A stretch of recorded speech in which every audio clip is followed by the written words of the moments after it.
All right, now let's head to Washington, D.C., where, the spring meeting has started today. It's going to hold off through the week.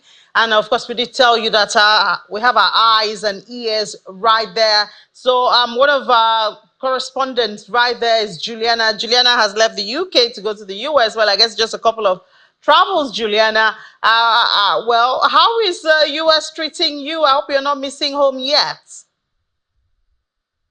Good morning, Innie. Good afternoon to our viewers who are watching, of course, from a GMT time zone. It's just about 8:39 in Washington, D.C. It's going to be a very long week. All right, so what are we expecting? We know normally it's drilled down on economic issues in different countries. For instance, I believe on Friday, Sub-Saharan Africa will be the focus. But even before then, our minister, other countries, the issue of debt servicing. I know the one in October had a lot of conversations. What are we expecting? What's on the agenda? Well, that's absolutely right. I think there are significant issues for the International Monetary Fund to try and resolve over the next few days. So it's Monday, of course. The spring meetings actually kick off proper tomorrow. And as you quite rightly said, we're expecting there to be significant dialogue led by the central bankers of the world, but of course, supported by finance ministers. In fact, I think we're going to expect thousands of delegates, journalists, observers, financial institutions to be descending upon Washington over the next 24 to 48 hours, and debt is going to be the center of the dialogue. I think it was just a couple of days ago that Christina Giovina, who is the IMF chief, she was reinstated for another 5-year post, which is important because I think just a couple of days before the meeting kicked off, there were suggestions that perhaps it could be dominated by the internal wranglings and issues within the IMF. But now that Giovina has been cemented for the next 5 years, discussions can talk about the big issues of the day, which again, as I said, is debt.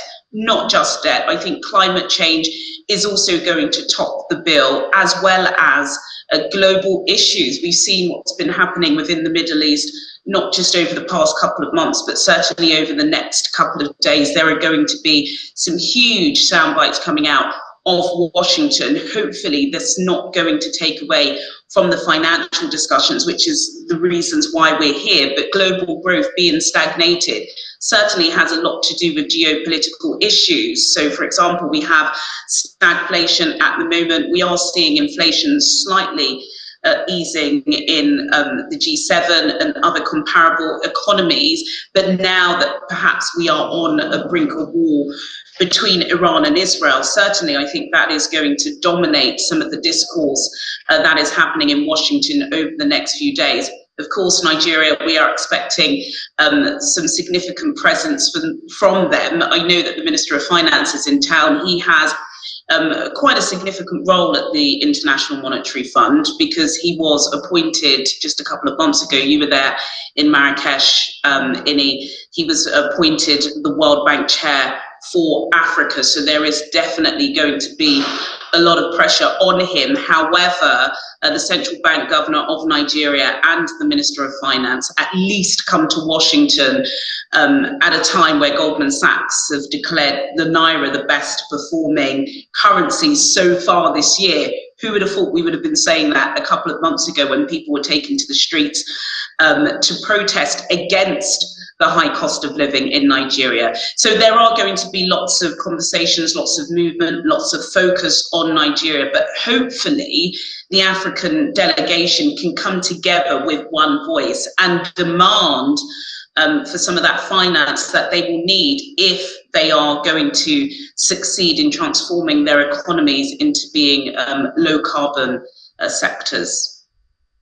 I hear you on that, and yes, of course, we're happy. We're smiling about the Naira and all of that, even though we expect even much more because inflation came out today and it's coming out really hot Juliana, back here home, and it feels that way when you go to the market. But, talking about African countries coming together, I know the last meeting in Marrakesh, which I attended, that was also it. And there was also the conversation of, should African countries continue, waiting on the Western countries for loans and all of that? Can't we look inwards?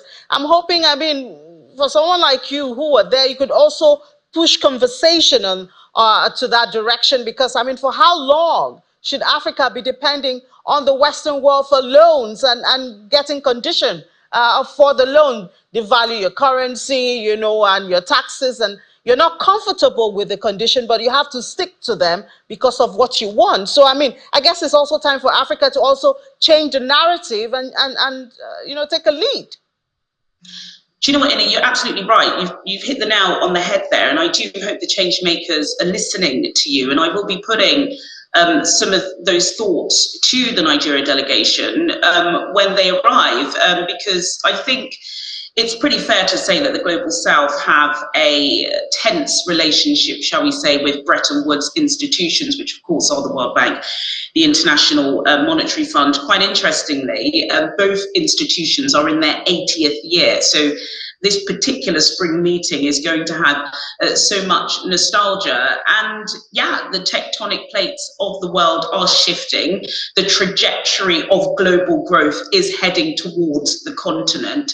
And it does always feel, I'm not sure what is the correct term to say. Should we say irritating every time you hear an African finance minister talking about debt, talking about loans on television? We want to shift from that. We want to talk about domestic revenue generation and domestic revenue mobilization. That is the most important thing. The manufacturing, the production, supporting local businesses, giving your local individuals and entrepreneurs an opportunity and a chance, not just appointing contracts for purposes of nepotism, which we've seen across Nigeria, and to be fair, everywhere.